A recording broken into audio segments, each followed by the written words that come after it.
So yun na nga, hindi na natin papatagalin guys. No, we have scammed na with this platform, PBF Energy. Yesterday lang, April 15, ay nag-exit na nga ito ng tuluyan. So kung makikita nyo kung sino man yung familiar dito, nakapag-invest, pwede ka mag-invest dito and makakakuha ka ng daily profits. In my case, ito yung kinuha ko, 5,000. Na meron akong 2,000 daily, tsaka itong 10,000. 4,300 naman daily. So yung nakikita nyo ngayon na record dito is hindi ko na siya mawi-withdraw. May naipit pa dyan na 4,3, hindi man lang ako pinaisa. Ayan guys, oh. So withdrawable amount 4,3 still processing. Buti na lang nakasurvive nung April 14. Nakuha pa natin yung iba. So una kong bigay dyan is 100, then 1,000. Yan yung mga withdraw ko. 900, 1,000. Yung unang araw legit pa siya, no? Nakakapag-withdraw pa. Pero nung 14, nag-failed na, then success, medyo nagkakaproblema na. Ito na pala yung sign na pa-exit na sila, no? Nagkakaroon na ng failed. So hindi natin na-predict to guys.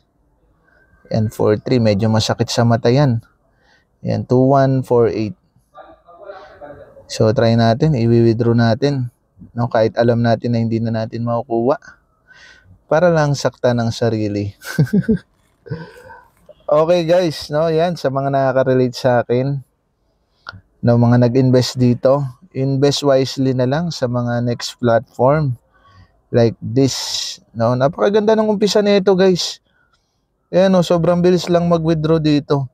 Wala pa 5 minuto nakakapag-withdraw ka kaagad. So check natin, contact us. Pero hindi na natin makakontact syempre. Okay, go back na lang tayo guys. Then yun, ito na yung pinaka truth of life na invest what you can afford to lose. Yan yung record ko, no, 10,000. Sumahaw dyan ng isa, pero yun na nga, hindi natin na-withdraw. Itong 5,000 naman, naka-withdraw ako dyan ng 3 beses. So, let's say 6,000. Luga pa rin, suma total.